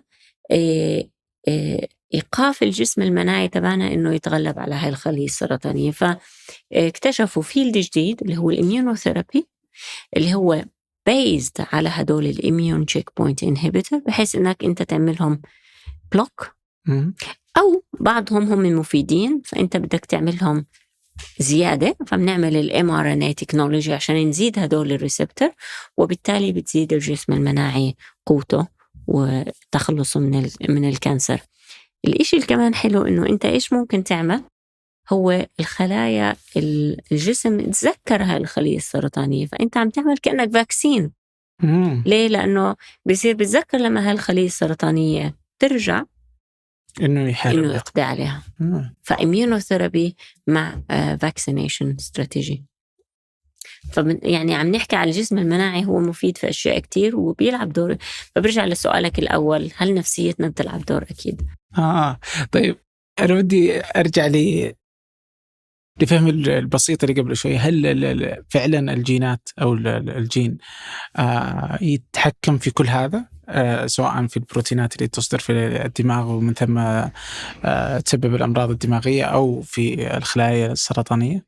الخلية هي يعني هي الدينامو تبع جسمنا، لأنه عفوا النواة هي اللي في موجود فيها DNA، هي الشفرة الوراثية تبعتنا اللي بتعمل لك البروتينات، اللي هي البروتينات بتتصرف في كل جسمنا. فأكيد، لكن هل هي سببها وراثي أم لا، هذا مختلف. هلا بس إن الحمض النووي هو القادر على التحكم في كل هذه المشاكل. طبعا الحمض النووي هو اللي بيعمل لك البروتينات وبيعمل لك كل إشي بجسمنا. إحنا عم نحكي عنه هو بروتين أو ليبيد، بس أنت عم تحكي على هاي الموليكولز اللي عم نحكي عنها هي بروتينات. طيب اليوم إذا صار عندنا الحمض النووي هو الأساس في كل مشاكل جسم الإنسان، أو حتى في كيف هو يعيش، بس إذا أخذنا المشاكل عشان نركز عليها. واليوم عندنا التقنيات هذه، سواء كريسبر، mRNA وغيرها، اللي قدرت أنها توصل عشان تعدل الجين وتغيره. فأتصور أنه هل نقدر مع الوقت أنه نوصل إلى أنه نقضي على كل الأمراض، بأنه نقدر نغير، نشوف نقرأ الجين وش المشكلة فيه، فمن ثم نروح نرسل عليه تعديل وراثي أو يتعدل الجينوم يصير صحي. فكذا يصير ما عندنا سرطان، ما عندنا أمراض دماغية، ما عندنا أي مرض معين. إذا كل الأمراض تبدأ وتنتهي من هلا إذا بنوصل لمرحلة إنه إحنا دقيقين جدا، إنه إحنا بس نعدل هذا الجين المريض وما نعمل خطأ تاني. هلا الكريسبر تكنولوجي جزء منها بنسميها، هل انت دائما بيسألوك عندك اوف تارجت افكت، هل انت عدلت جين وعملت تغيير تاني بالجين؟ فاحنا بدنا دقة عالية ودرجة توصيل عالية للmRNA، بحيث انه انا بس اروح للخلية اللي انا بدي اياها.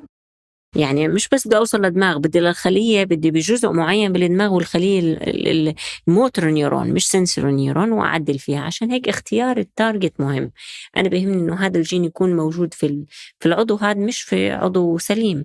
هلأ هو رح يكتشف بس الفولتي جين ويعدله. يعني بنقدر، بس اللي بدي أحكي لك إياه إنه بدنا نتأكد من السيفتي إنه إحنا مش عم نعمل طفرة تانية. بس هل إحنا بعيدين عن الوصول إلى هذا الشكل المثالي؟ لا تقنياً؟ مش بعيدين، لا مش بعيدين. مش بعيدين، بس بدنا نتأكد شو هم الثيرابيوتيك. التكنولوجيا موجودة، لكن بدي أعرف إنه هل هو هذا الجين الوحيد المسؤول عن هذا المرض. وبيرجع للبيرسوناليزد ميديسن اللي حكينا عنه، إنه أنت عم تحكي على أمراض سببها هو مش جين واحد، وبيكون عندك list of mutation. فأنت هذا المريض شو الميوتيشن اللي عنده وشو التريتمنت اللي أنا بدي أعطيه. هذا الأيديال سيناريو اللي إحنا بدنا نشتغل عليه. يمكن 2050 نكون وصلنا هناك، ونوز. أوكي، فإذا وصلنا نقدر نعيش في 2050 يعني، بس مجازية. I'm sure إنه هاي التكنولوجيز رح تكون موجودة ب 2050. ففي 2050 بكذا يعني، وخصوصا إن كريسبر والتقنيات هذه إنها ميب رخيصة يعني نسبيا، صحيح؟ يعني مي غالية، فالأغلب الدول العالم تستطيع أنها تحصل عليها وتصير في المستشفيات. دائما أول ما تطلع التكنولوجيا بتكون غالية، وبعدين يعني ما بتخيل إنها تكون لدرجة غالية. إنها هي مش غالية كتكنولوجيا، غالية بدك عشان توصلها لدرجة إنها تستخدم روتينلي. هاي اللي رح تكون مكلفة، لكن وانس أنت عملتها يعني الكوست تبعها مش رح يكون غالي. في 2050 هل بتكون باقي في أمراض؟ يعني حيكون في أمراض، وحيكون في أمراض إحنا اكتشفناها جديدة، أو أمراض إحنا كنا مشخصينها عليها مرض واحد واكتشفنا إنه في منه أنواع. بس كلها نقدر نعالجها بالحمض النووي يعني، إذا عالجنا الجينات حقتها. مش دائما المرض سببه جين يعني. أنت لما بتحكي مثلا البلاد بريشر، هذا مرض ومش يعني هذا جين، بس مش أنت يعني هذا يعني يعني في أمراض معينة أسبابها جينية أو تقدر تعدل الجين، وفي أمراض هي خلينا نحكي أشياء مختلفة. يعني القلب بيكون ضعيف مع الأوعية الدموية. هلأ إذا كان المرض localized في محل معين تقدر تعالجه. يعني أعطيك example، مرض كل العضلات عنده متلفة. أنت صعب توصل التعديل الوراثي لكل العضلات.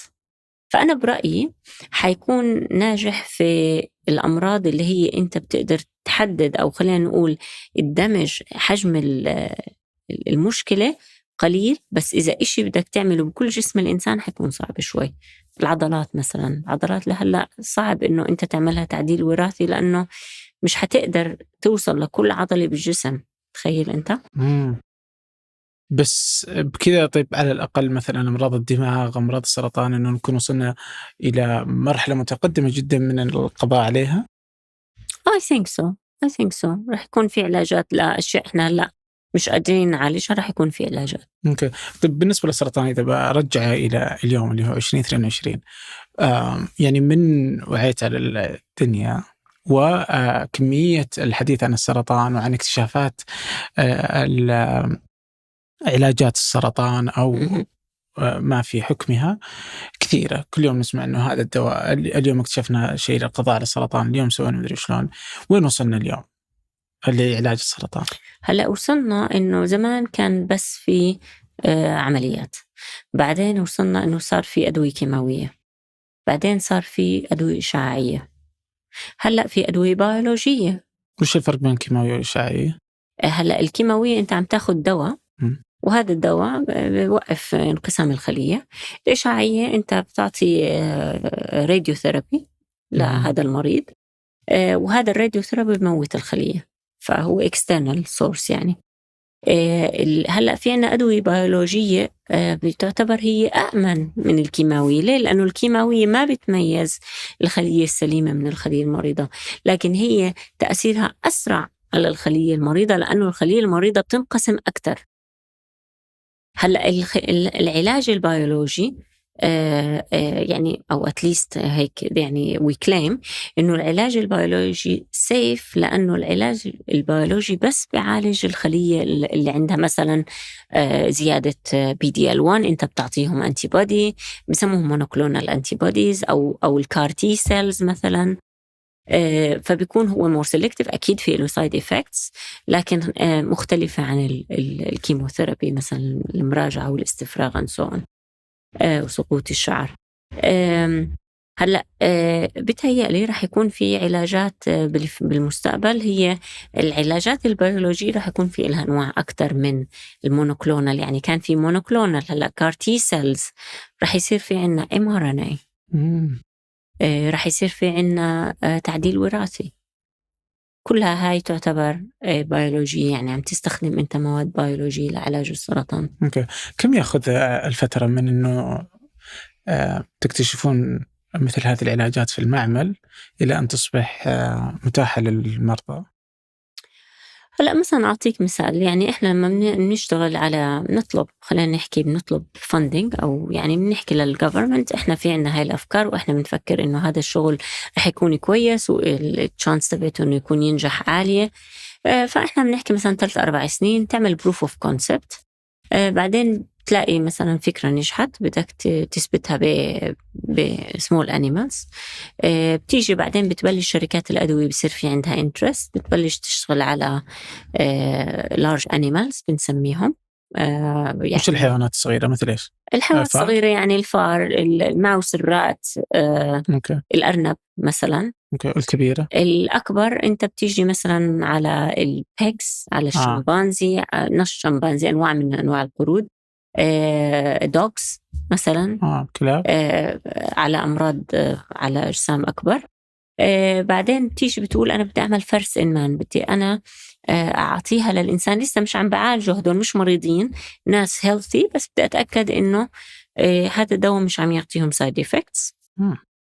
بعدين تعمل ريكروتمنت لناس عندهم المرض وبدك تشوف. فإحنا عم نحكي يعني خلينا نحكي 25-30 years واو، من اكتشاف إشي جديد. طيب بعد اللي حصل في كورونا اليوم يعني وكيف إنهم عجلوا منه مسألة يعني وتجربته على طول على الملايين أو مليارات البشر، ما تخلي هذه المسألة بدل ما تصير 25 خلاص نبدأ نعجل في كل الأشياء؟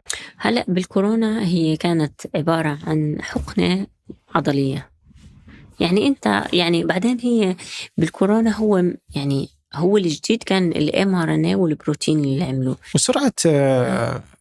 سرعة السماح به.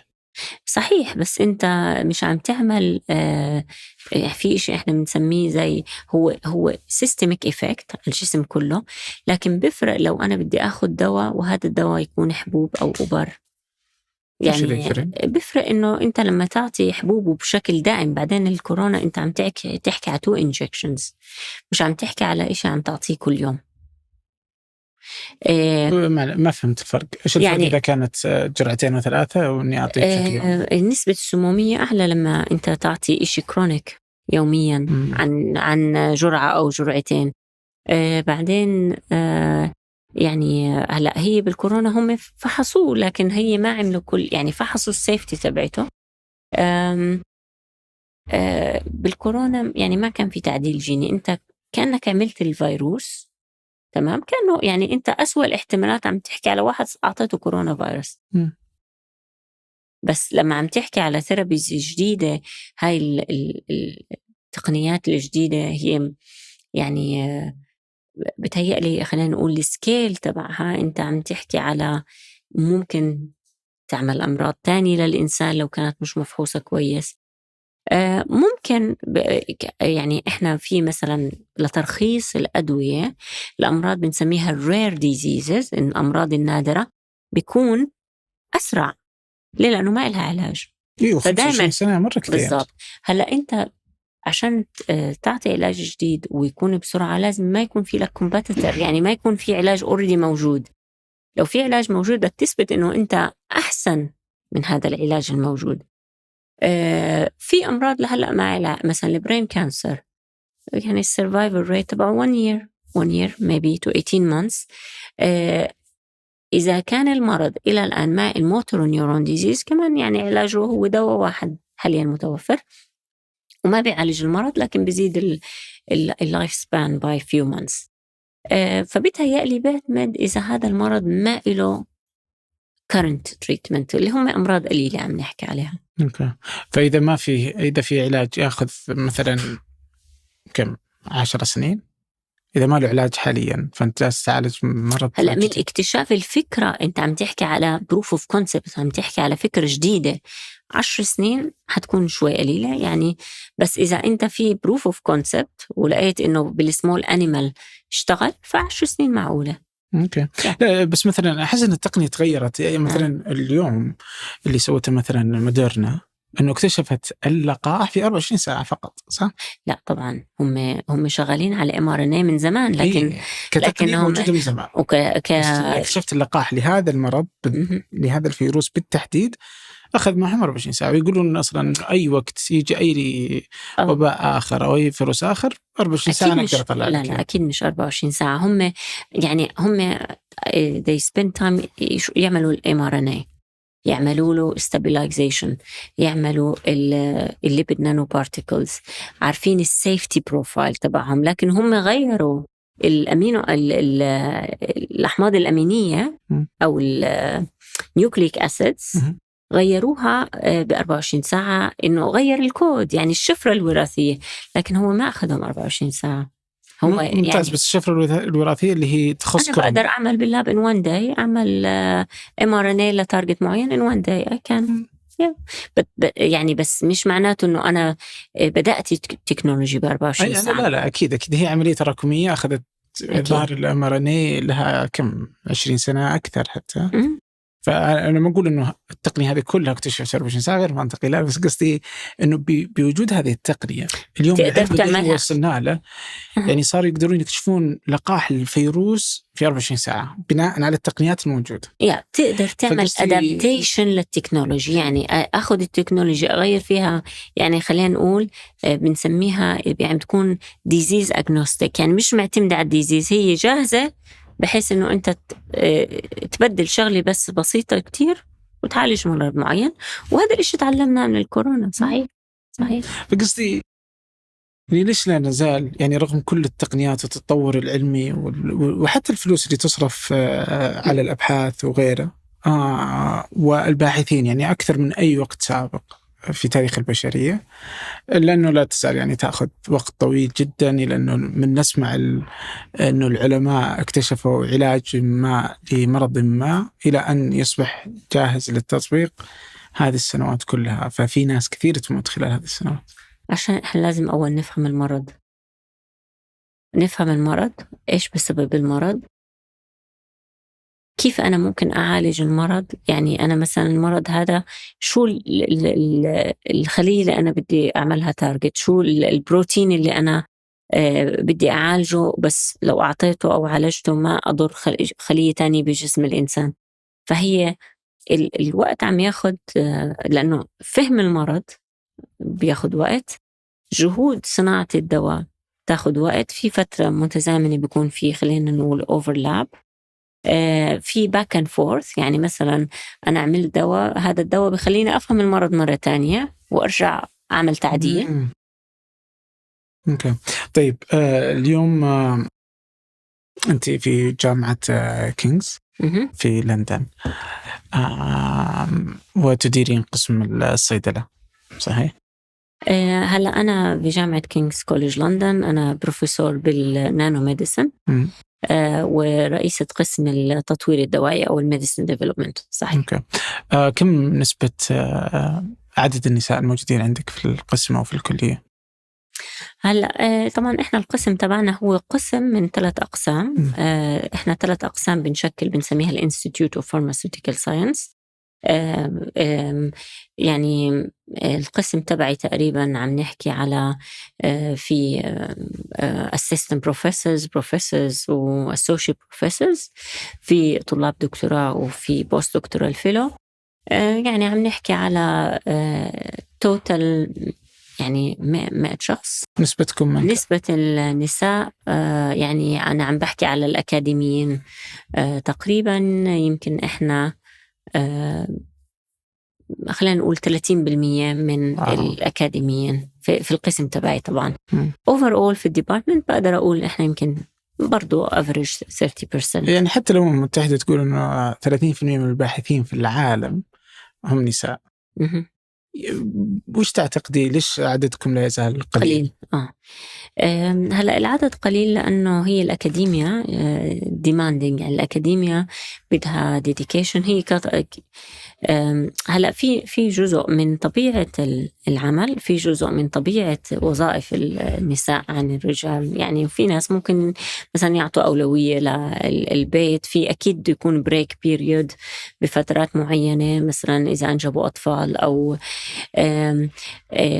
وفي جزء تاني كمان حتى في العالم الغربي عم يعني لسه they are struggling فيه، إنه الإيكواليتي، إنه حتى في الباي مثلا في عندك باي جاب، الرجال رواتبهم أعلى من النساء. وطبعا هلأ صار في وعي أكتر بحيث إنه دايما في اجتماعات بتأكدوا إنه لو عدد النساء قليل لا لازم يكون في مقابلات، لازم يكون في عدد، أكيد لازم تكون امرأة موجودة.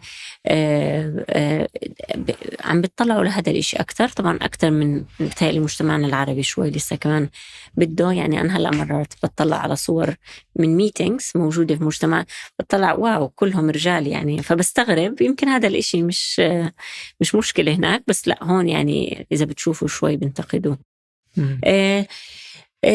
في تمييز، أكيد في تمييز. دائما في عنا ستيغما إنه men can do things better than women.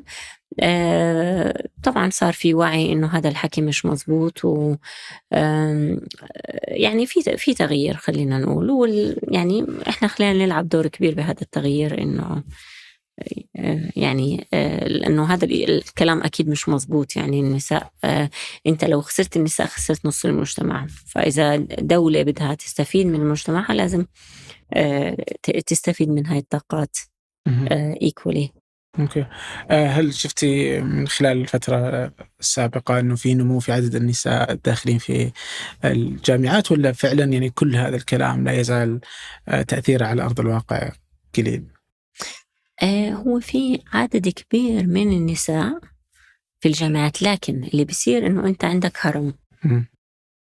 الهرم أنت عم تحكي على مثلا طلاب، عم تحكي على شوي مور سينيور. كل ما طلعت أنت للتوب مانجمنت كل ما قل النساء they drop. فهم من النساء موجودين، بالعكس أنت كطلاب بتلاقي عدد طلاب أقل. لا الطلاب كثير يعني أو يعني females versus male، بس كل ما طلعت بالسينيوريتي ليفل هذه المشكلة إنكم تكونون أكثر تحت، وكل ما طلعت يبقى رجال فوق. بس واي مرات على فكرة بيكون يعني النساء بدهم تشجيع، يعني بدهم. فهذا كمان الدور كمان خلينا نقول لو في مدير هو رجل لازم يوعى على هذا الاشي. ومرات بيكون في تشجيع كمان. بدنا ننتبه من البوزيتيف ديسكريمينيشن. ما بدنا احنا نعطي رول لحدا هو مش مستاهله regardless هو كان ميل أو فيميل. بس احنا نشتغل على كيف نخليهم equally competitive. I think هاي نقطة مهمة. يعني هو تحدي حقيقة، لأنها يعني كثير من الشعارات اللي دائما تكون موجودة، بس في الأخير النتيجة إنه تلقي لا يزال الرجال يأخذون النصيب الأكبر من هذه الأماكن القيادية، وخصوصا أنها ما العلاقة، يعني هي مجرد أبحاث. يعني حتى ما فيها مسألة الحاجة البدنية ولا ما، يعني بغض النظر عن، فهي مراكز أبحاث مفترض أن الناس قد تبحث فيها. وإذا أخذنا الأكاديمية يعني المجال هذا اللي هو مفترض دائما فيه التقدمية أخذناها، لا يزال برضو نفس الموضوع اللي هو وجود حظ النساء أقل من غيرهم. لكن هلأ يعني هو في صحيح هي يعني مش شغلة بدنية، لكن هي demanding وبتاخد وقت كبير. فإذا ما كان في support من الفاميلي من البارتنر هذا كمان بيلعب دور. فيعني هي بتبدأ من البيت الصراحة. أخذ وقت كثير من بيتك؟ طبعا أكيد. بس يعني في أولويات يلا عساك القوة يا رب. شكرا جزيلا لك، يعني ممتن حقيقة لجيتك وقبول الدعوة. شكرا أخ عبد الرحمن، وفرصة سعيدة. شكرا لك، شكرا لكم، شكرا لأسيل عبد الله خلف الإعداد، وفي الهندسة الصوتية محمد الحسن، وفي تحرير هذه الحلقة أنس خليل، وفي الإنتاج صالح باسلام وهنادي الهذلي، وفي الإشراف على إذاعة 8 سحر سليمان. هذا فنجان أحد منتجات شركة 8 للنشر والتوزيع، ننشر كل الإنتاج بحب من مدينة الرياض. الأسبوع المقبل ألقاكم.